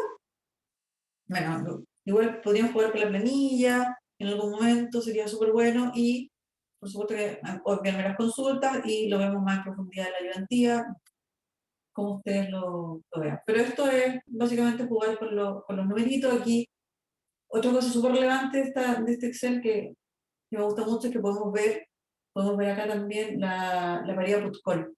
¿Se acuerdan que les comenté que, bueno, en el mercado local se utiliza bastante porque el mercado local no está ni en opciones, o sea, no es una opción por una contraparte y me doy vuelta y hago la operación contraria con otra contraparte, porque en realidad no hay tanta disponibilidad de opciones para comprar y vender, tanta liquidez. Y por lo tanto, a veces tengo que hacer cobertura con forward sobre el mismo subyacente, mismo plazo, ¿verdad?, para poder tener todo mi portafolio con un nivel de delta que cumpla con los límites que la entidad me permite. Con un nivel de delta o gamma que los límites de la entidad me permitan. Y por lo tanto, la paridad put-call es súper útil en ese caso. Y aquí lo único que tengo es la valorización de una put con estas características, ¿ok? De una put con estas características, con estos precios, con estas tasas, a este plazo, en fin, ¿cierto? Y también la valorización de una call sobre este subyacente, con estos precios involucrados, con esta tasa de interés, para este plazo de vencimiento, también. Estas fórmulas de valorización son las que están en la materia y son las que están acá, las que tenemos en este mismo archivo. Y finalmente, recordemos que la paridad put-call consiste en que un forward es igual a una call comprada menos una put, o sea, a una call comprada más una put vendida. Y eso simplemente lo chequeamos acá, restando esas dos valorizaciones y viendo que nos da exactamente igual a la valorización del forward. O sea, simplemente es mostrar matemáticamente que la paridad put-call se cumple. Felipe, ¿tienes una pregunta? Sí. En cuanto, me mareé un poco con el tema de los ajustes, porque ya está bien, está el CVA y el DVA, ¿cierto? Y todo eso me tira el valor ajustado del forward y después eso tú lo agregas al mark to market normal. No, en general lo que se hace es, no, en general no se hace, o sea, esto es porque tengo una sola operación en el portafolio. pero en realidad lo que se hace es valorizar toda la cartera y después hacer un ajuste contable, aparte, por toda la cartera. Un ajuste contable. Ujú. Un Y ajuste, ese ajuste que, sí, es que me cachó porque ese ajuste es negativo. No, eh, no he calculado nada, es una pregunta nada más. Me sí, metió sí, las manos al Excel, no. sí, sí. Sí, claro, en este caso es negativo, en este caso es negativo, sí. Pero podría no serlo, o sea, en general debería, porque en este caso tomamos en cuenta el DBA, pero el CBA, por ejemplo, es positivo, y claro, la idea es poder castigar la valorización, porque se supone que cuando yo valorizo este instrumento, ¿cierto? Los valorizo, asumo que tienen un valor X, pero ese valor probablemente sea más bajo si es que yo estoy operando con contrapartes que tienen alto riesgo de crédito. Entonces la idea es que la ajuste en el global del portafolio me reduzca el valor de la cartera. O sea, eso es lo que me ocurre, digamos, quiero decir. Porque estoy Ahora, ajustando, ahora, ¿se entiende? claro, entonces ese 6.6 no son puntos forward, es mark to market. Es mark to market, sí, en pesos. Ah, y Sí, entonces eso me resta la valorización que yo tengo. claro. En palabras simples, los XVA, los VA, digamos, me bajan en la exposición, porque tengo más crédito y más débito. Exactamente, sí. Debería bajarte Súper, la... ahora caché. Gracias, profe. Bueno, aprovechando tu comentario, tú trabajas en garantías, ¿verdad? Collateral Management, si no me equivoco. Sí, tal cual. Y justamente te quería preguntar cómo, porque bueno, tengo entendido que la entidad donde tú trabajas es un benchmark para el mercado en términos de riesgo financiero de contraparte. Y si nos podrías Ujú. contar si utilizan estas cláusulas especiales, si efectivamente... ¿Cómo lo hace con el riesgo de crédito de los instrumentos financieros? ¿Se nos podría contar un poquito? Sí, a ver cómo lo hacemos. Se realiza, bueno, está el contrato marco, están los IDA, digamos, con las contrapartes internacionales. Todo lo que es over the counter, digamos, o sea, bueno, para los chiquillos, cuando tú operáis bilateralmente con un banco de afuera, entonces te hacen firmar un contrato, ¿cachai? Entonces firmar un contrato de que dicen, como las cláusulas, mira, yo tengo esta es mi clasificación de riesgo más o menos, ¿cachai? Estos son mis colaterales que puedo poner. ¿Qué son los colaterales? O sea, para explicarles, no, todos tienen, entre dos bancos tienen una línea de crédito, ¿ya? Y esa línea de crédito, cuando tú operas derivados, tú vas ocupando esa línea, ¿ya? El netting que explicaba la profe al principio es como, por ejemplo, tú tenías un forward comprado y uno vendido, tú puedes netear esa posición. Tú puedes ir reduciendo esa posición porque estáis comprado y vendido. Entonces, a eso se refería con el netting de la profe al principio. Después de eso, si tu línea se va copando mucho, tú puedes poner colaterales. ¿Qué es un colateral? Es poner un bono. Oye, ¿sabes qué? Toma, o catch, por ejemplo. ¿Sabes qué? Pucha, tu exposición está súper alta. Saltarín, ¿cachai? Saltarín, ya, y tú vas y te colocáis con Lucas. Te colocáis con Lucas y eso te reduce la exposición y podéis seguir operando. Pero claro, en la medida que tú vayas poniendo colateral y el mercado te deja operar. Eso por un lado cuando son bilaterales. Cuando explicaba al principio la profe el tema de las cámaras, es lo mismo pero centralizado. Y ahí se trata de controlar el riesgo sistémico, por ejemplo con Clearing House, con Chicago Mercantile Exchange o Comder, por ejemplo. Son cámaras que es como un edificio que tiene un gasto común. Entonces le pide un gasto común a todas las contrapartes que participan a través de esa cámara y ahí se van mitigando los riesgos para que no ocurra lo que ocurrió en el 2008 con el riesgo sistémico en el mundo, digamos, con el crisis subprime. Una ley que se llama Dodd-Frank, que la sacaron los gringos. ¿No? Y bueno, tienen los nombres de los diputados, etc. Eso es como les podría aportar, chiquillos. Gracias, Felipe. Sí, efectivamente, cuando opero con contrapartes, con instrumentos derivados con el exterior, es que es este contrato ISTA, que es un contrato marco, que se refiere al International Swap Derivatives Association, que es una entidad que de alguna manera recomienda dar estos estándares para hacer contratos de derivados, y en general con contraparte extranjera socialista, y ellos tienen un anexo que habla solamente del riesgo de crédito de las operaciones. Y claro, efectivamente, como decía Felipe, cuando son operaciones bilaterales normalmente existe un nivel de threshold donde me piden garantía, y esas garantías pueden ser en cash o también en papeles. Pero esos papeles están definidos en las políticas de la compañía, qué tipo de papeles acepto o no. Y esos papeles pueden tener un haircut, que era como les comentaba, ¿cierto? Que dependiendo del tipo de papel podría castigarme un poco en valor porque tengo un riesgo de que caigan de valor. Y efectivamente existen las cámaras para bajar el riesgo de crédito, que fue Civil Local Counter, ¿okay? Que es una cámara que de alguna manera quiere bajar el riesgo de crédito de las operaciones de derivados. Eso, ¿alguna pregunta? ¿Alguna pregunta hasta acá? Porque hacemos el corte y volvemos con el control y la exposición de los casos. No hay preguntas. Bueno, hacemos un corte entonces, volvemos 19:25.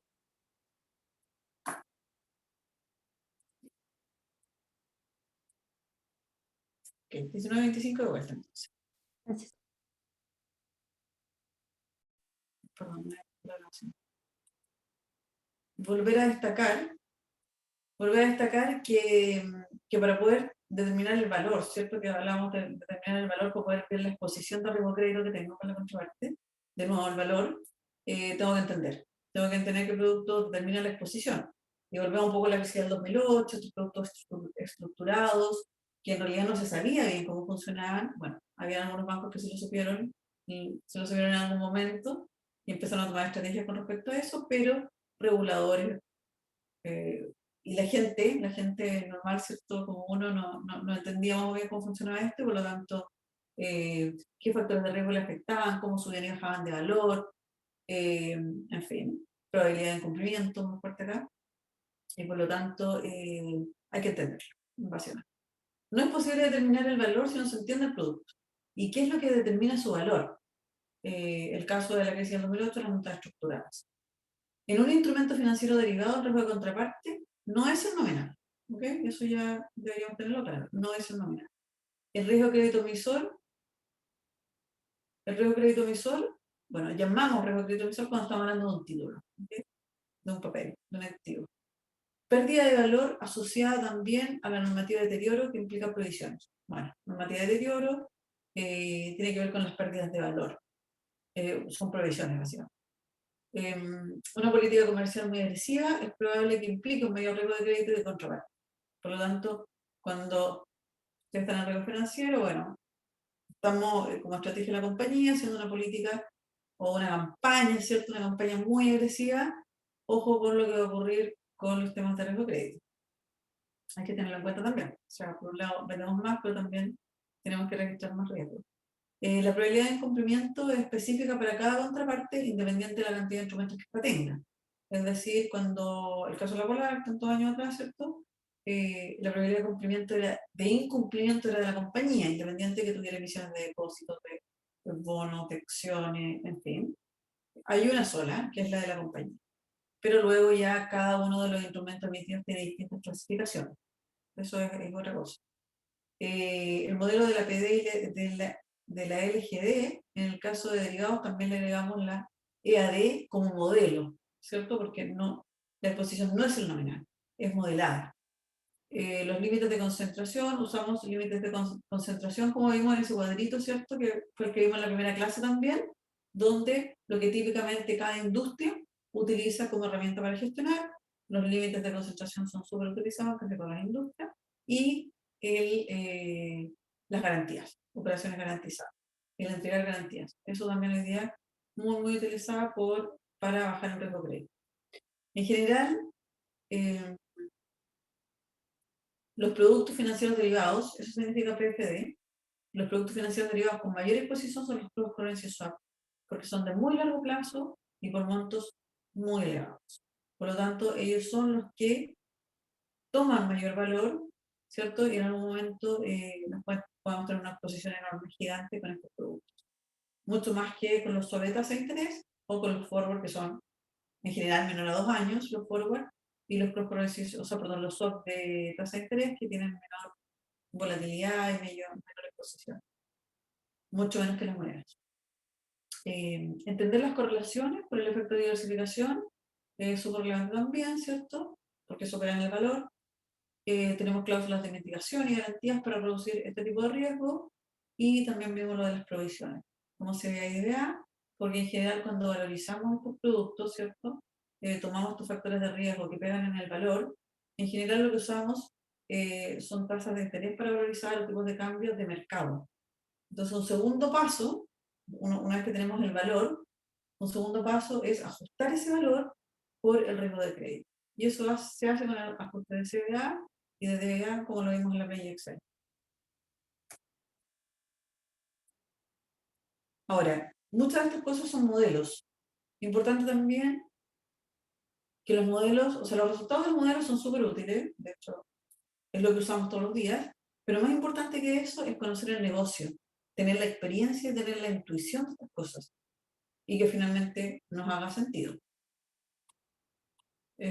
Ahora un poquito de los derivados de crédito. Bueno, los derivados de crédito en Chile no son muy utilizados, así que lo vamos a ver esto, vamos a hacer un barniz de los derivados de crédito, porque son instrumentos financieros derivados donde tenemos dos partes. Son fuera de bolsa, aquí se compra, esto es como seguro de crédito, como seguro de crédito tiene una prima fija, hay una persona que paga la prima, pero recibe un pago contingente asociada a algún tipo de riesgo de crédito. ¿A qué me refiero con algún tipo de riesgo de crédito? Bueno, es como un contrato bilateral, donde se paga una prima, que es el importe periódico que ustedes ven en pantalla, pero a cambio de esa prima, tengo el derecho a recibir del vendedor, el que recibe la prima, es tipo opción esto, un monto asociado a un evento de crédito. Una quiebra, una empresa que entró en mora, una reestructuración, etc. El Credit Default Swap. El Credit Default Swap.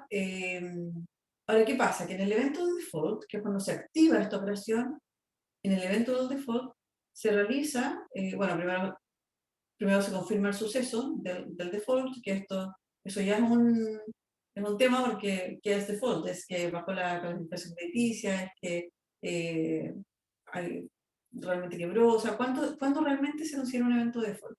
Eso es algo que hay que definir y dejar en el contrato, ¿verdad? El comprador entrega al vendedor el activo de referencia. Normalmente esto se hace con valores nominales, porque a valores de mercado se complejiza muchísimo, porque en un evento de quiebra, ¿cuál es el valor de mercado? Eso es otra cosa que está en cuestionamiento. Entonces, normalmente se hace con nominales, ¿no? El vendedor entrega el valor nominal del activo de referencia, y también se podría liquidar la operación por diferencia entre el precio de mercado y su nominal, pero es mucho menos habitual. La figura es lo que ustedes ven en pantalla. El comprador del Credit Default Swap paga la prima al vendedor del CDS, y el vendedor del CDS paga la compensación en caso de un default, o sea, un evento contingente, sobre un nombre de referencia. Por ejemplo, JP Morgan. Yo quiero el riesgo de, o sea, yo quiero el riesgo de JP Morgan y compro un Credit Default Swap. Ahora, ¿qué puede ser un evento de crédito? El evento de crédito se le llama el detonante de la liquidación, al detonante de este pago contingente. ¿Qué puede ser? Como les decía, puede ser la quiebra, puede ser la suspensión de pagos, dejo de pagar, puede ser una reestructuración, puede ser una mora, y todo esto está definido en los contratos ISTA, como antes decía Felipe, ¿verdad? Este contrato global, un contrato marco. También puede ser la baja en el rating, un notch, por ejemplo. En general son fuertes caídas de rating las que detonan esta liquidación, y la protección, como les decía, sobre nominales y no sobre el valor de mercado.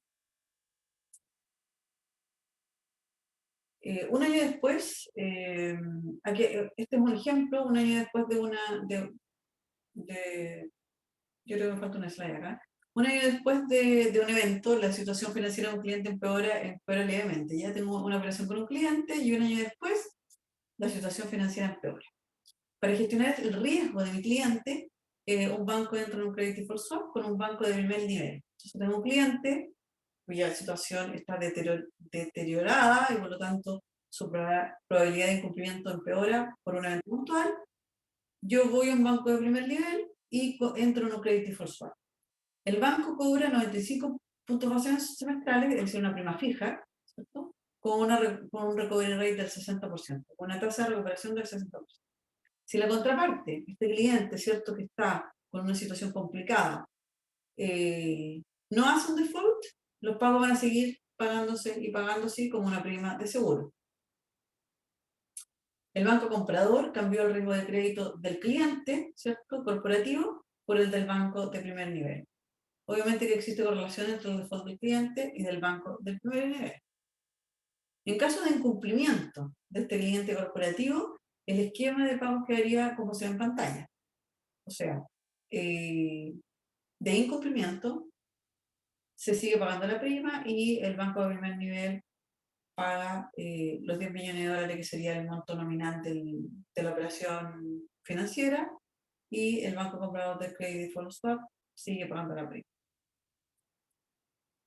Y el cliente corporativo no paga al comprador del Credit Default Swap, sino que la contraparte del Credit Default Swap, o sea, el banco de primer nivel, intenta recuperar la mayor parte posible del préstamo concedido a, en este caso, una empresa salmonera. Es decir, por un lado, el banco de primer nivel paga este pago contingente y además se hace cargo de poder recuperar lo que pueda posterior a la quiebra. Por lo tanto, los derivados de riesgo de crédito en general son un derivado crediticio, parece un seguro de crédito, ¿cierto? Y es donde se hacen, hay diferentes clases de opciones y permutas, intercambios, y ahí en general se transfiere total o parcialmente el riesgo de crédito. ¿Okay? Es un contrato que lleva aparejado una obligación de pago, y esta obligación de pago se puede hacer mediante la liquidación en efectivo o a través de la entrega de un activo o activos subyacentes.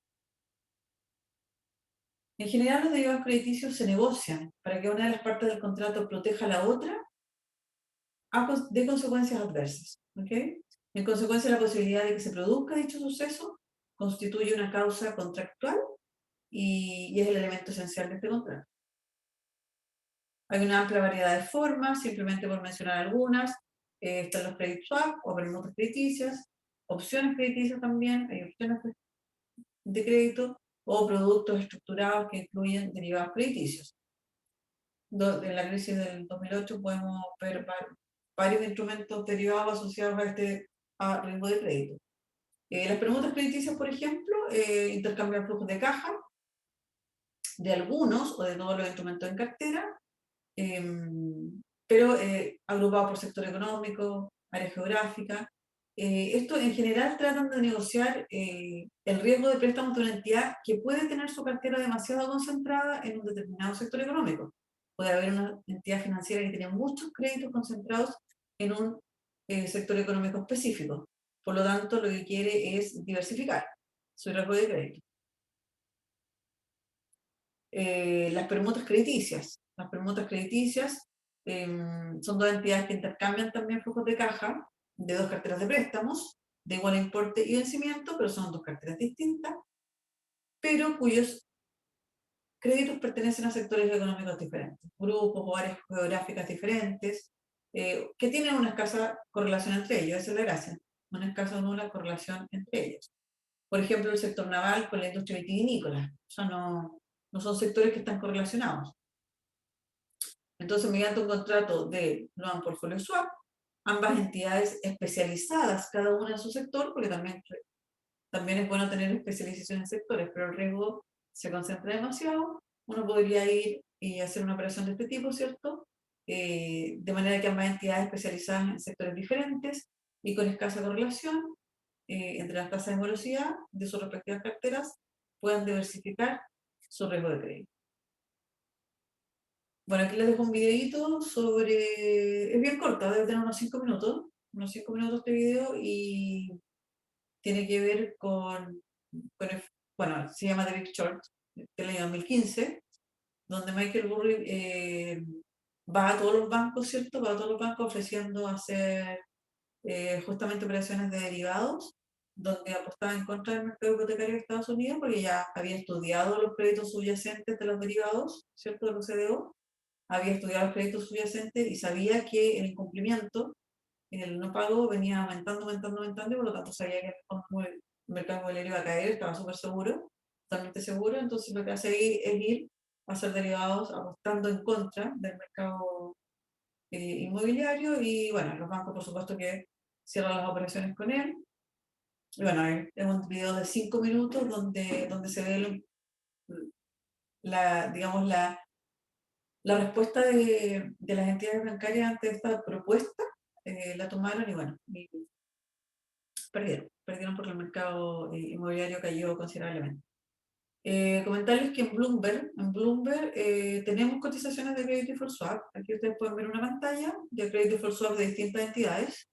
Ahí tenemos Wells Fargo, Banco Tokio, American Express, en fin. Y también, bueno, por supuesto que Santander tiene cotizaciones de Credit Default Swap, y los grandes bancos en general tienen, ¿no? JP Morgan está ahí también, BNP Paribas. En fin, pero son cotizaciones que ustedes pueden consultar en puntos base. Ahora, dentro de los derivados de crédito, aquí hay una figura que nos muestra cuáles son los más utilizados, son los Credit Default Swap específicamente, ¿cierto? La zona más grande. Una de las causas principales de la crisis crediticia del 2008, los vendedores de Credit Default Swap, como Lehman Brothers, Bear Stearns, AIG, incumplieron con sus obligaciones. Bueno, por aquí simplemente yo quería mostrar un poco de los distintos tipos de derivados de crédito, cuáles son los que tenemos, los que más se utilizan. Bueno, por supuesto que esto se utiliza ampliamente desde la crisis de deuda soberana europea, por un evento que ocurrió en septiembre del 2011. Los bonos de gobierno de Grecia tenían una alta probabilidad de incumplimiento, no sé si ustedes se acuerdan, pero quizás algunos sí. Los bonos del gobierno de Grecia tenían una probabilidad de incumplimiento del 94%, y los inversionistas que tenían bonos griegos podrían haber pagado 5,7 millones por adelantado y 100.000 cada año por un swap de incumplimiento para asegurar bonos por un valor de 10 millones por 5 años. O sea, existía la posibilidad de hacer un credit default swap. Bueno, estos derivados se negocian de acuerdo a las necesidades de las partes. Le había dicho yo que eran bilaterales, pero tienen riesgos asociados operativos, como todo instrumento derivado bilateral, ¿verdad? Tienen riesgos operativos, tienen riesgos legales, de liquidez, de contraparte, y todo lo que implica. Que yo puedo comprar el producto y luego se da el evento, ¿cierto? El evento, y la contraparte no me pague lo que me tiene que pagar. También hay un riesgo ahí.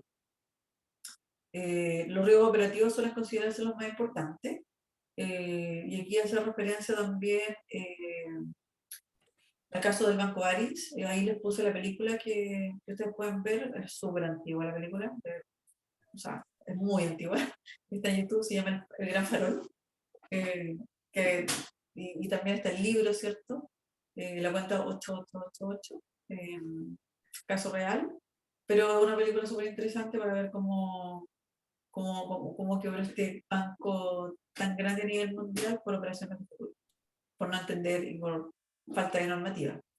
El riesgo de contraparte y el riesgo de liquidez son relativamente importantes, como para la mayoría de los derivados que son fuera de bolsa. Acá también tengo este Credit Default Swap de Chile, sí. También hay cotizaciones en Bloomberg. Entonces, bueno, a propósito de esto, me voy a dar un poquito. Un poco y vuelvo. A propósito de eso, bueno, el Credit Default Swap de Chile 5 años, en general uno mira los Credit Default Swap de los países, porque es un termómetro de cómo el mundo, digamos, o los inversionistas está viendo la calidad crediticia de las economías en general, a través de estos instrumentos de los Credit Default Swap. El más líquido es el de 5 años, porque también tenemos a 10 años, los instrumentos financieros derivados tienen plazos. Entonces yo en general miro el de Credit Default Swap de 5 años. Y estas son noticias que salieron del Credit Default Swap de Chile y del Credit Suisse durante el último mes. O sea, siempre uno está teniendo, porque en general los mercados financieros se fijan en estas cosas, y podemos ver que hay mucha prensa sobre estos indicadores todos los meses. Estas últimas noticias fueron las que rápido encontré el último mes, pero que hablan del riesgo país de Chile y también de Credit Suisse. En general nosotros históricamente hemos tenido un credit default swap bastante bajo, de los mejores de Latinoamérica, salvo ciertos periodos de tiempo, pero en general estamos muy bien rankeados en este indicador. Se revuelve un poquito para atrás. Comentar que en general al usar derivados como mensajes globales, estos instrumentos, bueno, como ustedes saben, tienen un valor, tienen un riesgo. Vimos en algunas clases cuáles son los riesgos, cómo podemos mapear los riesgos de mercado de liquidez y de crédito de estos instrumentos. Por lo tanto, debemos cuantificar. Esto no es mucho riesgo, poco riesgo, es un valor, es una pérdida esperada, una pérdida probable. Entonces hay que cuantificar y fijar límites a eso, no puede ser limitado, ¿verdad? No es aceptable exceder los límites aun cuando haya buenos resultados. Eso a propósito de las catástrofes de riesgos bueno, de excesos de límites, ¿no? Que no fueron, porque generaban muy buenos resultados, se decidió permitiendo el exceso. No asumir que un operador con buena trayectoria tiene siempre la razón. Eso también ha pasado históricamente. Siempre diversificar, Es importante realizar escenarios y pruebas de estrés, o sea, poder mirar hacia adelante y también estresar los factores de riesgo que son relevantes para nosotros. No dar mucha independencia a los operadores estrella, eso fue el caso Barings, porque era demasiado independiente. De hecho, este operador era front to back, o sea, él era el front, o sea, hacía las operaciones, el middle office registraba todo y además en el back office, en el fondo controlaba, claro, entonces él tenía mucha independencia, no existía la primera, segunda línea de defensa, segunda y tercera línea. Entonces, bueno, no dar mucha independencia a los operadores estrella, separar el área de operación back office y análisis, o sea, el que opera, el back office y el de análisis, los modelos pueden estar mal. En riesgo son muchos modelos, en particular en el área de riesgo financiero, y como les decía, si bien son súper útiles, nada reemplaza el criterio experto y el sentido común. Bueno, ser muy conservadores al empezar a operar, por supuesto, dar atribuciones, ¿cierto? Mientras más nuevos, menor atribuciones de volúmenes, etc. No vender productos inapropiados a los clientes, esa transparencia en la información, ¿cierto? Y encargarse de que el cliente conozca el producto, que lo entienda, básicamente. Es muy importante el riesgo de liquidez.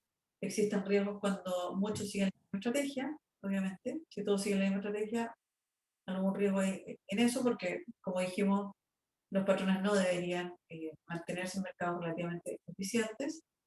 Es importante entender perfectamente los productos que se operan, entender perfectamente, o sea, no me canso de decir eso porque eso es lo que genera finalmente las grandes pérdidas.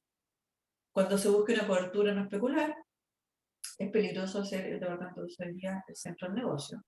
Si tenemos otro core productivo en la compañía, nos encargamos de eso y cubrimos los productos financieros que puedan generar riesgo. Bueno, esta es la película Inside Job, súper recomendable para entender todo este tema. No sé si la han visto, pero si no, les recomiendo que la vean, porque es parte importante, yo creo, de procesar toda la información que han tenido en el Magíster. Excelente documental.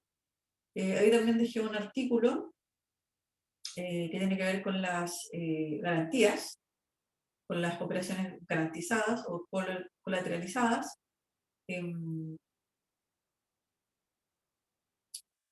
Y eso yo diría. Bueno, eso.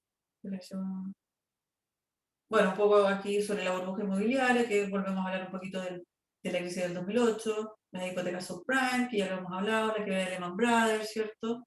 Etcétera, ya lo comentamos.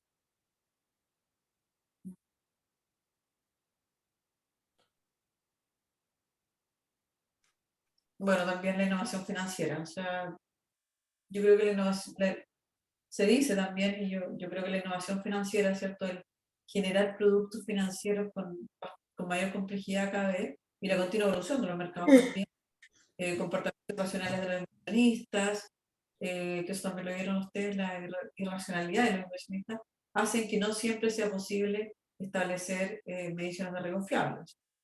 Por ello, una gestión de riesgo óptima debe asegurar que se cuenta con procesos de control adecuados, que mitiguen los errores en las mediciones de riesgos. Por ejemplo, calcular dos metodologías, por ejemplo, hacer backtesting, hacer stress testing, en fin, y el criterio experto, que no lo reemplaza nada. A su vez, debe existir una monitorización del riesgo que alimente los modelos y asegure una mejora continua de las estimaciones. Esto siempre se está calibrando. Eso es muy, muy importante. Bueno, y ahí se supone que venía el caso total. Entonces, en nuestro mapa de ruta del curso, nos quería solamente ver los riesgos ASG y nuestra ayudantía, que sería finalmente el próximo miércoles a las 7:30 de la tarde. Eso era todo lo que les quería contar hoy día.